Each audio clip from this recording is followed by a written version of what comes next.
...1987, people. 1987. This freaking masterful platter of ginormous stomping riffs descended upon the populace, especially in Queens, New York, where all superheroes come from. Talk about me. And I picked this up. I remember it was a crisp, sunny New York day, and I was not prepared. Spreading the Disease was a really good album, kind of timeless as well, but it didn't age as well as Among the Living, because Among the Living is just incredible shit, you know. It's just mind-blowing, exceed all expectations thrash metal for 1987. This thing just came down and everything blew up. Like Anthrax were heralded as proper, legit kings, gods amongst mice. And right from the very first, drop of the needle, you hear that intro. Wicked.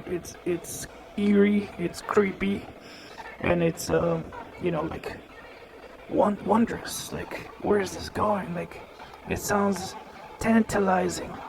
It's like something big is around the corner, like in some twisted New York underground dwelling. But yeah, Among the Living, the first track is flat out energy pumping. It's just, it's Red Bull for your ears, man. And we're not sponsored by Red Bull, so yeah, whatever energy drink you favor. So immediately you're looking at the artwork and you say, this is the title track, number one, like right from the get-go. Like they're telling you what this is all about. This release was apparently very inspired by Stephen King's The Stand. I never read any Stephen King, but I hear so much praise. But his movies were everywhere, and I've seen so many of them that I feel like I kind of understand how his books would read, but I've never really tested that out. For some reason, I've always felt like Stephen King is like too old school of an author, like his perspectives, or like the world where he comes from is more like Boomerland, right? It's like I don't know. I can't. I'm just inventing shit because I haven't read it. I really should read some, and I maybe will. But it just didn't appeal to me, and especially that movie, It, the clown shit. It was just dumb. It was just stupid. It was like, it went nowhere, and it was just like a psychological, weird childhood thing. And then apparently there's like a controversy with the book because there's some sex scenes, and it's like, and he's talking about children. So I don't think I want to read that. But I digress. It also reminded me of Poltergeist, and now I was wondering, like, did Stephen King have anything to do with Poltergeist? Because that guy there, the old man with the suit, is the guy in Anthrax's cover art. The old man. It's like, what? Like, huh? Like, is it him? And what does it have to do with the Stand? Or did the Poltergeist take from the Stand? Or it's like, I don't understand. If anybody understands and points this out to me, awesome. If not, maybe one day I'll figure it out. Okay, and next up was Caught in a Mosh. Now this one, second track is an all-around like audience favorite because it gives them an excuse to go mega Riri on the dance floor. But honestly, it's a fun song. It's like it starts off all like awkward guitar riff on repeat on a loop, like someone like a robot is stuck on a riff, and then the bass just kicks in and like hey, never mind all that. We're going in this direction, and you better move quick if you don't want to get trampled on because it's gonna get mad crazy up in here. And the song delivers like it's a good track to headbang or mosh or both if you can manage both at the same time. Kudos to you, and I think you deserve all the good stuff in life if you can achieve things like that. And there's a lot of gang choruses, and that's also a great thing about this album. But in the previous one, it had some of that, but this one has more. And gang vocals are very cool because it cues you when you're supposed to also join in and chant along when they play live, or when you're in your house or on the toilet. And you just gotta belt out some gang vocals to stop, caught in a mosh. So yeah, all around fun song. There's a lot of punk influence in here, and it's not even that fast or anything. It's very typically structured. Chorus, pre-chorus, then you get the chorus, and then you get the middle section, and it's a little predictable. But they always make up for it. Like in the middle, there's always like a really moshy part. It's like the core of the song is like when they really get down and switch it up. Like the midsection will always sound different, and that's what I love about bands like Anthrax. That like you're waiting for that sweet nougat center, like it's gonna get good, and then the solo's gonna fucking rip. They're gonna shred, and then they go back to the beginning just so you have that sense of familiarity that we're all accustomed to with traditional songs. And that is one thing that kind of bothers me about Anthrax and some thrash metal bands, is that they kind of do that shtick too much, where they repeat the verse and then the pre-chorus and the chorus again after the solo. Not all the songs are like that, but like vast majority of them follow that formula, and it's kind of grating. It's like rinse, lather, repeat. The songs it's an obligation, I guess. Alright, track number 3, and this one is called I Am the Law. I'm the law. Adrian, I'm the law. Yeah. Judge Dredd, of which Sylvester Stallone played that role. It was a really shitty, crappy, stupid movie, and I hate it. It does the comic books no justice, and I know when a lot of people hear the phrase comic books, they immediately cringe and shudders like, ugh, kids, children's stories, bullshit fantasy, superhero bullshit. And no, it's not a superhero at all. Nothing to do with superheroes. It's mostly a law enforcement agent in, I don't know how many years in the future, 22,000 AD or something. And he's like, in that era, the cops have the authority to judge you on the spot. And they're judges, they're a cop, and they are a judge at the same time. So if they catch you doing something, they judge you on the spot, and then they give you your sentence immediately.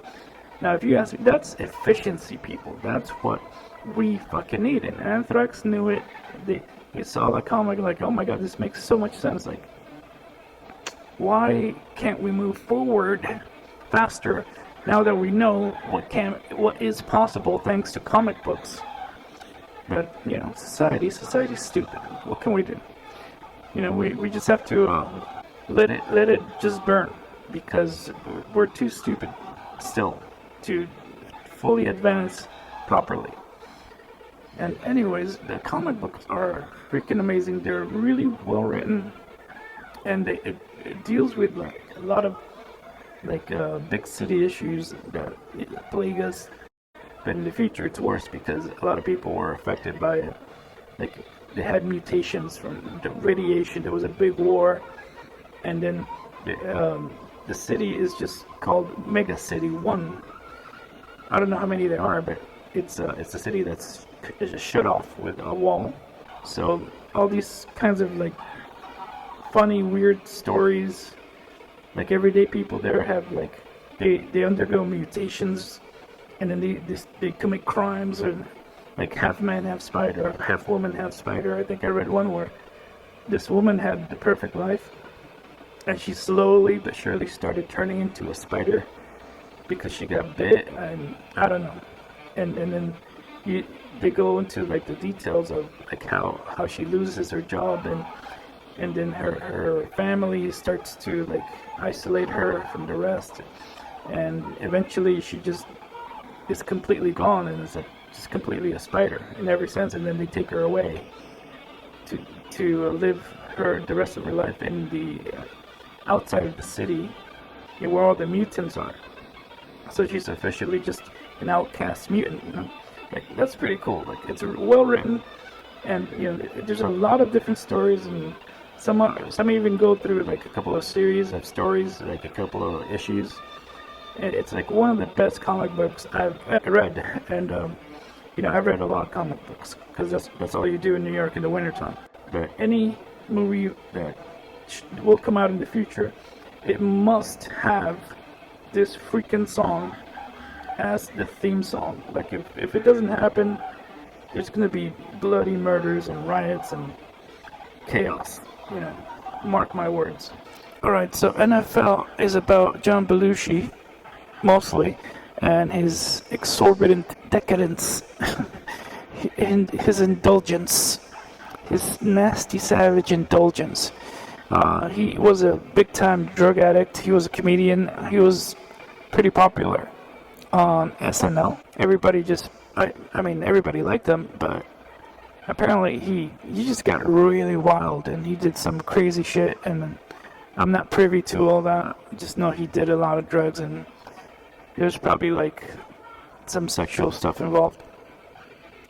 And yeah, but I guess it's a good topic, and it's an important topic, and that's the thing about thrash metal. They don't just focus on Satan or violence or politics, war, strife, or whatever.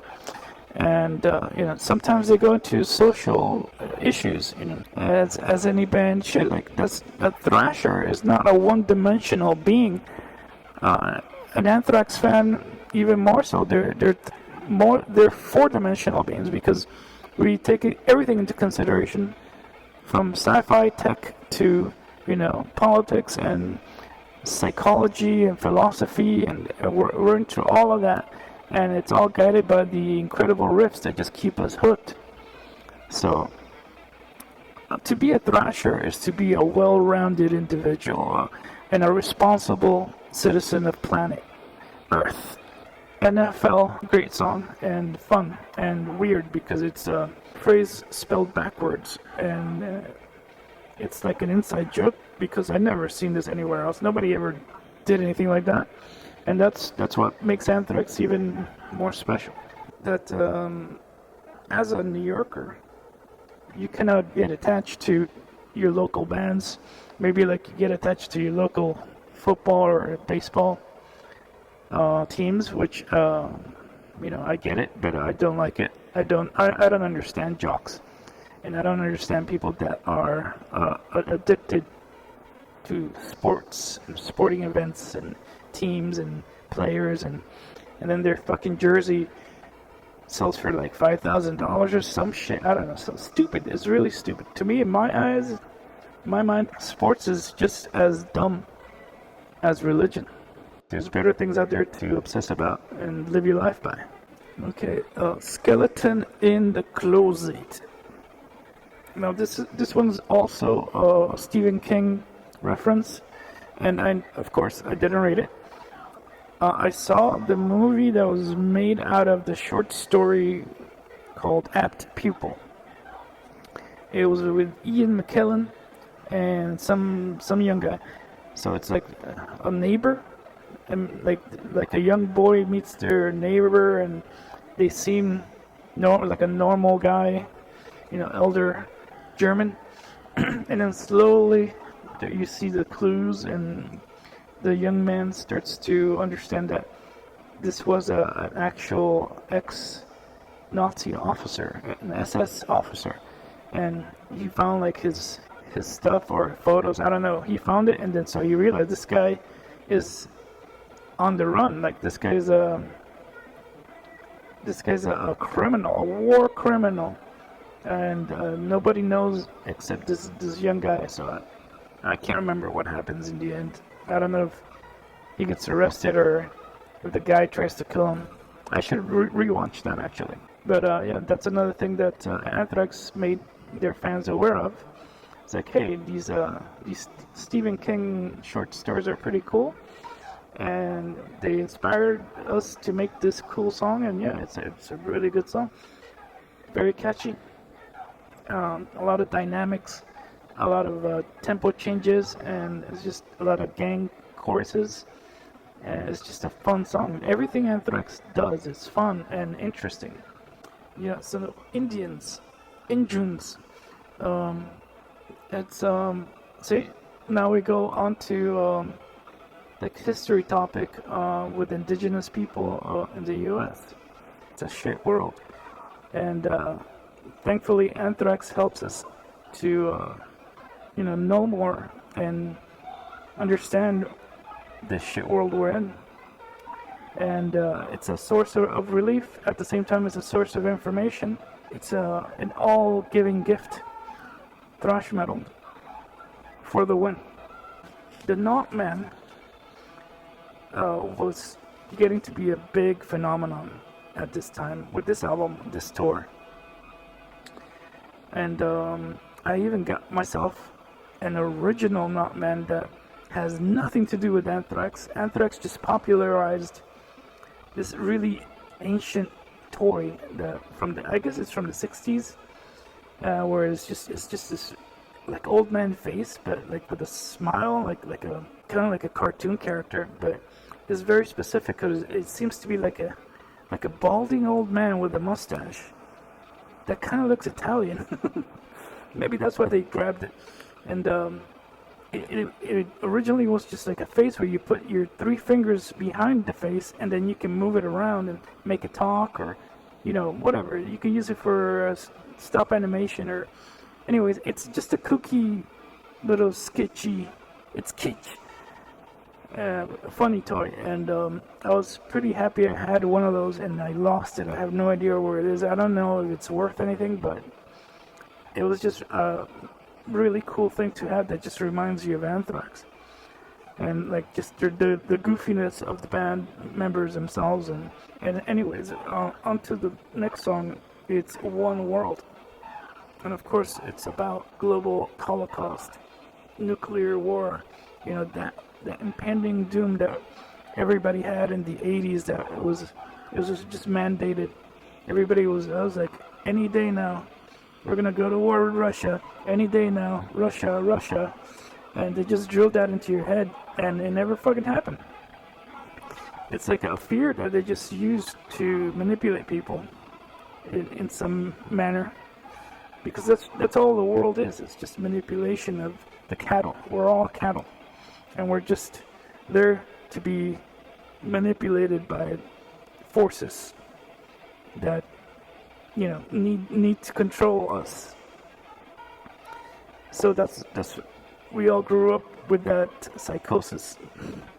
We are paranoid, schizophrenic, citizens of the planet, living in fear, constant fear of nuclear annihilation. The song is great. I love it.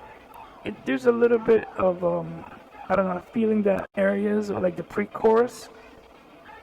I think it doesn't really work that well, come to think of it. But overall, it's a pretty catchy song. The chorus is perfect. I mean, it's fun to just scream out, "One world, ADI," the horror of it all.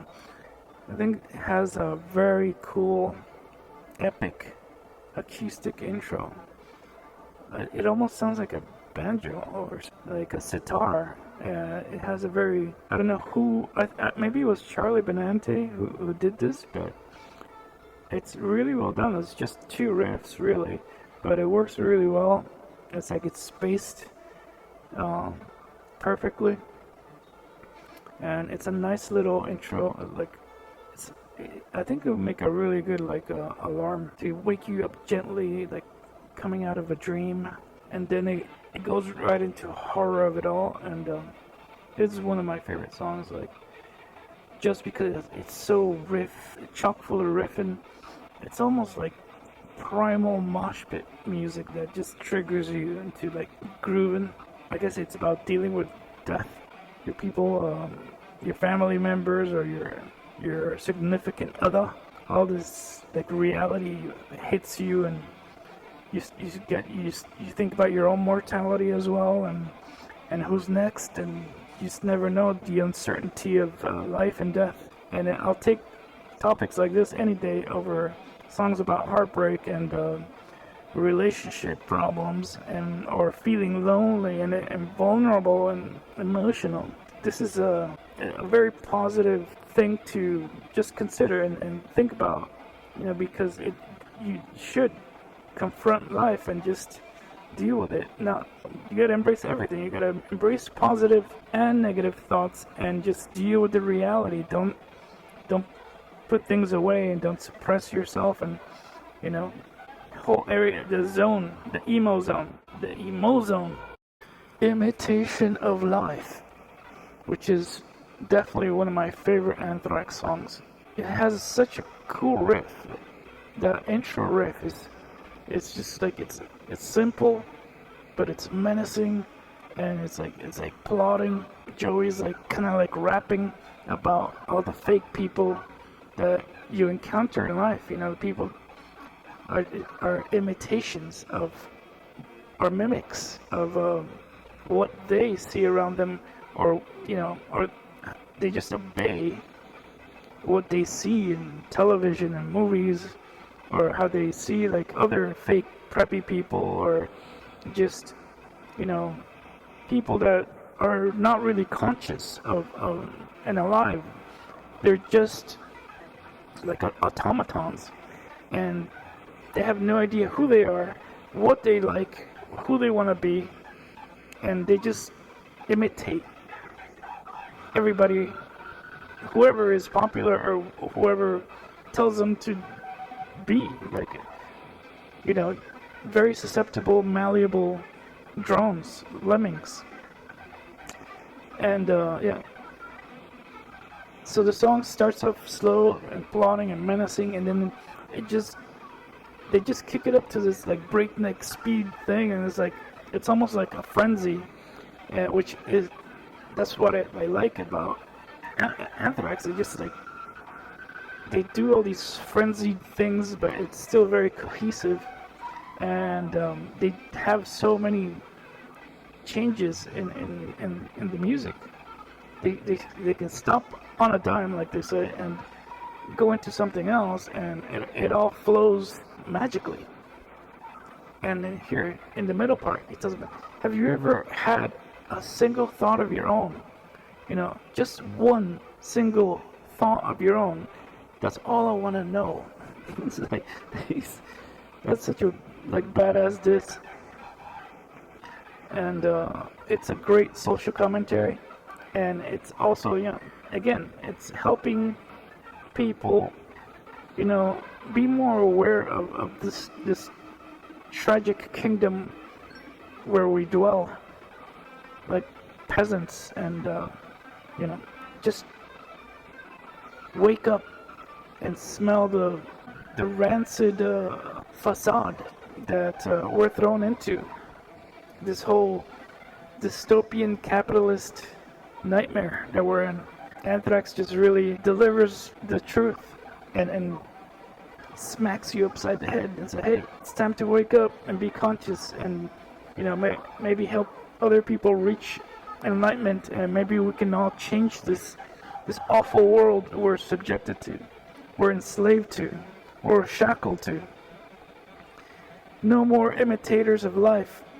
It is the last song, ladies and gentlemen. So that's my excessively long review of Among the Living, a masterpiece for all ages. I know that it will live on infinite lives, infinite years, and in the future they'll look back and be like, humans were really amazing at their crafts. They didn't need AI at all. Technology has to fulfill its prophecy and kill us all. And then maybe future generations, the future primitive, will once again enjoy being a human and building a better world, hopefully, if the greedy Republicans don't show up again. Just kidding, relax. And that is all. Thank you for listening, and I'm sorry you wasted this huge chunk of time. But then again, you're welcome.